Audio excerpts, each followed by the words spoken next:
श्री शिवाजी शिक्षण प्रसारक मंडळ केवड संचलित प्राथमिक, माध्यमिक व उच्च माध्यमिक आश्रमशाळा केवड या प्रशालेत 76वा प्रजासत्ताक दिन मोठ्या उत्साहात संपन्न झाला।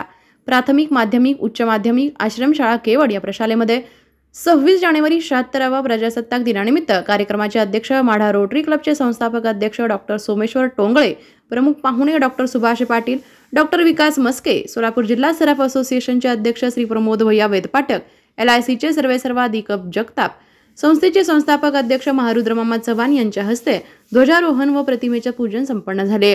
यावेळी व्यासपीठावर अर्जुन लटके, उत्तरेश्वर दादा घाडगे, सचिन धर्मे, आधारस्तंभ गणेश चव्हाण, व्यवस्थापकाला चव्हाण, संचलित सरिता चव्हाण, मोनिका चव्हाण, मुख्याध्यापक नरसेश्वर पाटील, विनायक लोखंडे व्यासपीठावर उपस्थित होते।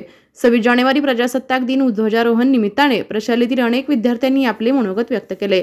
तसेच प्रशालेच्या संचालिका सौ सरिता चव्हाण मॅडम यांनी योगासनाचे प्रात्यक्षिक विद्यार्थ्यांकडून दाखवले। त्याचबरोबर देशभक्तीपर गीतही त्यांनी साजरे केले। प्रशालेचा विद्यार्थी दीपक नगरे भारत देशाची प्रतिमा तयार केली। प्रमुख पाहुण्यांच्या भाषणामध्ये दीपक जगताप यांनी आपल्या मनोगतातून प्रशालेमध्ये शिक्षण घेणाऱ्या मुलांचे त्यांनी कौतुक केले। विविध जाती धर्माची मुले या प्रशालेमध्ये मोफत शिक्षण घेतात, याचा लाभ हा प्रत्येकाने घेतला पाहिजे। आपण आपल्या स्वतःचे अस्तित्व हे निर्माण केले पाहिजे।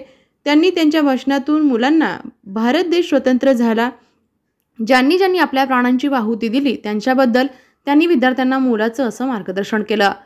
डॉक्टर सुभाष पाटील यांनी आपल्या मनोगतातून जर आपल्या समोर अचानक आपत्कालीन परिस्थिती उद्भवली तर त्या परिस्थितीमध्ये आपण कशा पद्धतीने अनेक प्राण वाचवू शकतो यासाठी त्यांनी प्रशालेतील विद्यार्थ्यांना सहभागी करून त्यांनी प्रात्यक्षिक करून दाखवले। त्यांनी त्यांच्या मनोगतातून आपण आपत्कालीन परिस्थितीत जर लोकांचे प्राण वाचवले तर आपल्या हातून सगळ्यात मोठं हीच देशसेवा होणार आहे, असे त्यांनी त्यांच्या मनोगतातून सांगितलं।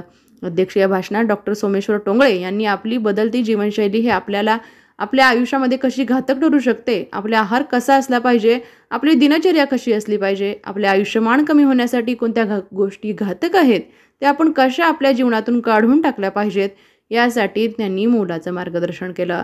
आपण आपल्या देशाचे अस्तित्व हे कशा पद्धतीने टिकवले पाहिजे, आपण एक सुजाण नागरिक होऊन देशसेवा केली पाहिजे, आपल्या भारताच्या संरक्षणासाठी अहोरात्र झटणाऱ्या सैनिकांचे मान सन्मान आपण ठेवला पाहिजे, त्यांनी त्यांच्या मनोगतातून विद्यार्थ्यांना सांगितलं।